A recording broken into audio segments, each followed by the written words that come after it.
Welcome to Storybrooke Kids Stories, where every story is an adventure filled with positivity, kindness, and big dreams. Here, we share fun and inspiring tales to help young hearts grow, learn, and feel encouraged.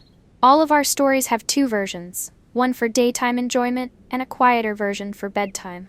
If you love these uplifting stories, make sure to like this video and subscribe to the channel. And don't forget to hit the bell icon so you never miss a new story. Thanks for being part of the Storybrooke Kids Stories family. Let's spread kindness together, one story at a time. The summer sun beat down on Maple Street as Robin carefully wrote out her third draft of their lemonade stand sign. Her tongue stuck out slightly in concentration as she added colorful stars around the edges of the poster board. At 11 years old, she was the oldest of the three friends and took her role as creative director of their new business very seriously. "Is it done yet?" Marcus asked, bouncing on his toes beside her. At 9, he could barely contain his excitement about their new venture. His baseball cap was turned backward and his glasses slightly askew from all his energetic movement. "Almost," Robin replied, adding one final star. "Rachel, how's the recipe coming along?" Rachel looked up from her mother's tablet, where she had been researching lemonade recipes for the past hour. Her curly red hair was pulled back in a ponytail, and her freckled nose wrinkled in concentration. "I think I've found the perfect one. Not too sweet, not too sour, and we can make it with ingredients from all our kitchens." The three friends had been planning this lemonade stand for weeks. It had started as a casual suggestion during one of their regular backyard hangouts, but it had quickly grown into something bigger. They had pooled their allowance money to buy supplies, divided up responsibilities, and even created a business plan, with some help from Marcus's older sister, who was studying business in college. "Okay, let's go over the plan one more time," Robin said, setting down her markers. They gathered around the picnic table in Robin's backyard, where their supplies were spread out. "I'm in charge of customer service and marketing," Marcus declared proudly. He had practiced his sales pitch all week on his family members until they agreed to buy imaginary lemonade just to get him to stop. "I'm handling the recipe and quality control," Rachel added. She had already filled 3 notebooks with different recipe variations and customer feedback forms. "And I'm managing our finances and creative design," Robin finished. She held up their carefully decorated cash box, complete with separate compartments for different denominations of bills and coins. They had chosen the perfect weekend for their grand opening. The weather forecast promised temperatures in the high 80s, and there was a community yard sale happening in their neighborhood. People would be walking from house to house, getting hot and thirsty, the perfect customers for a refreshing glass of lemonade. The next morning, they met early to set up their stand. Robin's dad had helped them build it the previous weekend, using old wooden crates and decorating it with bright yellow and white stripes. They had even added an awning to protect themselves from the sun. "First batch of lemonade is ready," Rachel announced, carefully carrying out a large pitcher. They had decided to start with 3 pitchers: classic lemonade, strawberry lemonade, and what Rachel called her secret recipe, a special blend with mint and honey that she had perfected after numerous taste tests. Marcus arranged their cups, napkins, and a small bowl of complimentary cookies his mother had baked. "These will help bring in customers," he explained, with the confidence of someone who had thoroughly researched marketing strategies, or at least watched a lot of YouTube videos about them. Robin hung their sign prominently on the front of the stand. "Three Friends Fantastic Fresh Squeezed Lemonade," it proclaimed in bright letters, with prices clearly listed below. For a regular cup, $1.50 for large, and $2 for the secret recipe special. As they finished setting up, the first yard sale shoppers began appearing on their street. Marcus immediately switched into sales mode. "Step right up, ladies and gentlemen," he called out cheerfully. "Beat the heat with the sweetest treat on Maple Street. 3 unique flavors of fresh squeezed lemonade."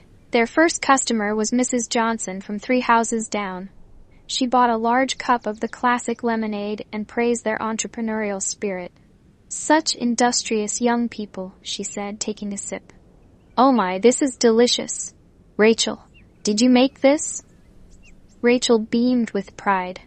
"Yes, ma'am. Would you like to try our secret recipe next time? It's made with special ingredients." Word began to spread, and soon they had a steady stream of customers.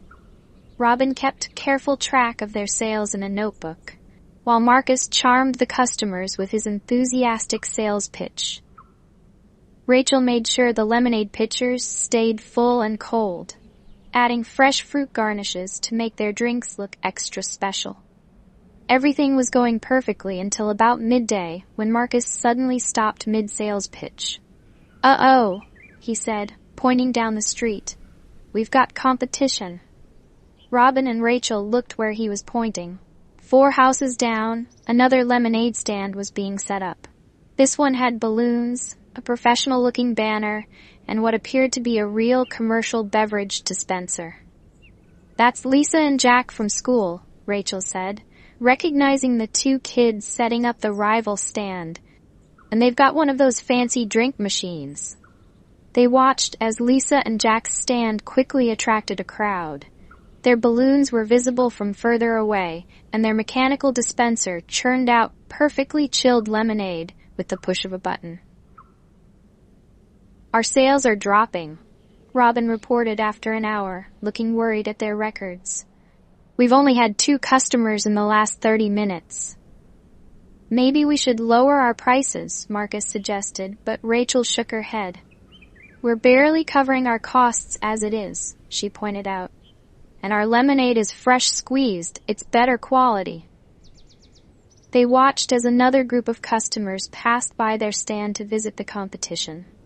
The cheerful sound of Lisa and Jack's mechanical dispenser seemed to mock them from down the street. "This isn't fair," Marcus said, slumping onto their wooden crate chair. "We were here first." Robin was about to agree when she noticed something interesting. "Look at those customers leaving their stand," she said thoughtfully.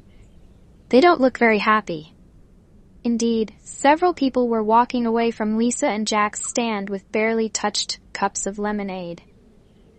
One woman was actually pouring hers into a bush when she thought no one was looking. Their lemonade must not taste very good, Rachel realized. All the fancy equipment in the world can't make up for a bad recipe. Just then, they saw Lisa and Jack having what appeared to be an argument. Jack threw his hands up in frustration and walked away, leaving Lisa alone at their stand. "I'm going to go talk to her," Robin decided suddenly. "What? Why?" Marcus asked, surprised. "There are competition?" "Maybe they don't have to be," Robin said mysteriously, and before her friends could stop her, she was walking down the street toward Lisa's stand. Rachel and Marcus watched nervously as Robin spoke with Lisa. At first, Lisa looked defensive, but gradually her expression changed. Soon, both girls were nodding and even laughing together. After a few minutes, Robin waved for Rachel and Marcus to join them. "Lisa and Jack are having some problems," Robin explained when they arrived. "Their powdered lemonade mix isn't selling well, and Jack just quit because they're losing money. But they have that great dispenser and those beautiful balloons. And we have Rachel's amazing recipes." Marcus caught on, beginning to smile. "And your customer service skills," Rachel added, understanding where this was going. "What if we combined our stands?" Robin suggested. "We could move our stand down here, use Lisa's equipment to keep the lemonade cold, and sell Rachel's fresh squeezed recipe. We could split the profits 4 ways, and with Marcus's marketing skills and our combined resources, we could make this even bigger." The others looked at each other thoughtfully. Lisa spoke up hesitantly. "That actually sounds really good." Jack left because he said this was too much work for too little money, but with 4 of us working together. We could each focus on what we're best at, Marcus exclaimed. Lisa, your stand looks so professional with these balloons and the banner. And that dispenser would keep our lemonade at the perfect temperature. Within an hour, they had combined their operations. Robin's creative style hung alongside Lisa's professional banner. Rachel's fresh squeezed lemonade filled the mechanical dispenser, staying perfectly chilled. Marcus and Lisa took turns doing sales pitches, each bringing their own style to attracting customers. The results were immediate. Word spread quickly about the new and improved lemonade stand, and soon they had more customers than either stand had attracted separately. Rachel's secret recipe was a particular hit, especially now that it could be served ice cold from the dispenser. As they worked together, they discovered that each person brought something valuable to their team. Lisa turned out to be great with numbers and helped Robin organize their sales records. Rachel taught everyone her secret recipe, and they all took turns helping to make fresh batches. Marcus and Lisa developed a fantastic double act for attracting customers, with Lisa's quiet charm complementing Marcus's enthusiastic energy. By late afternoon, they had sold more lemonade than they had initially thought possible. As they counted their profits, Robin had an idea. You know, she said thoughtfully, we've made a lot more money than any of us expected.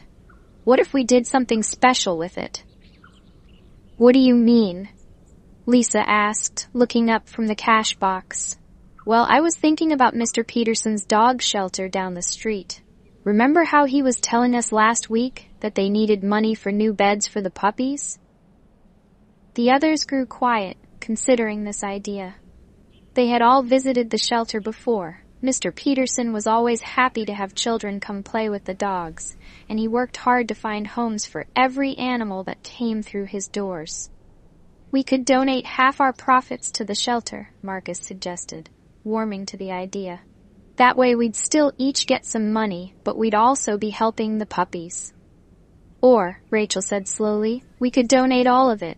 And maybe we could do this again next weekend? Make it a regular thing for the rest of the summer? They looked at each other, 4 new friends united by a common purpose. The decision was unanimous.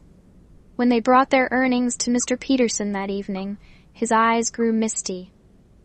You children are remarkable, he said, looking at the collection of bills and coins they had carefully counted and paper-clipped together.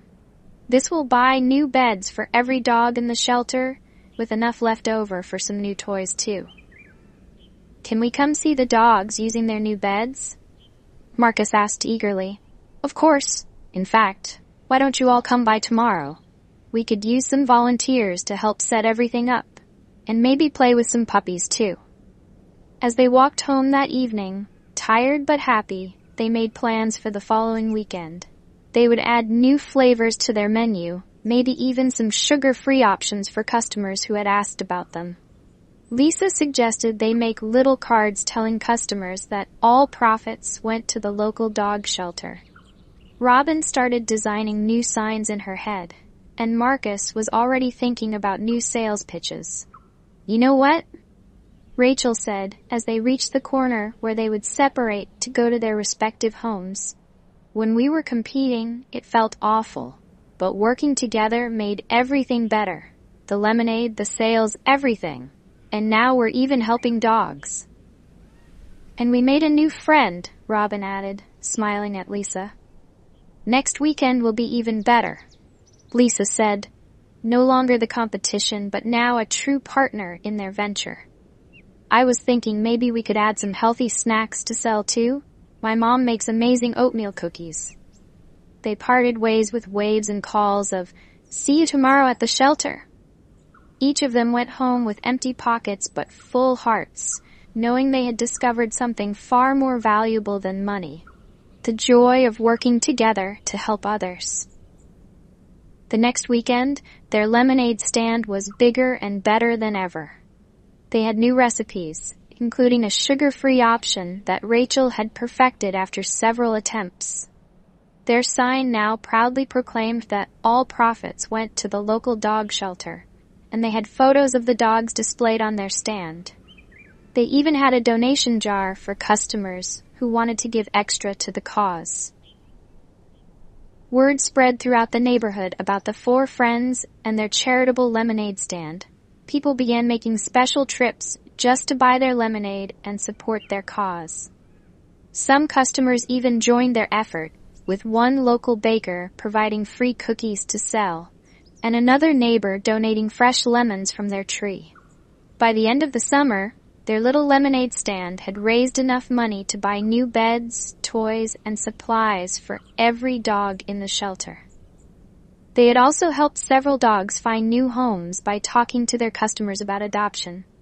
More importantly, they had learned valuable lessons about cooperation, creativity, and the joy of helping others. The four friends continued to work together on various projects throughout the school year, always finding ways to combine their unique talents and help their community. Their lemonade stand had shown them that the sweetest success comes not from competing with others, but from working together to make the world a better place. And it all started with a simple choice: to turn competition into cooperation and to use their success to help others. As Robin often said, that was the best recipe of all. The end.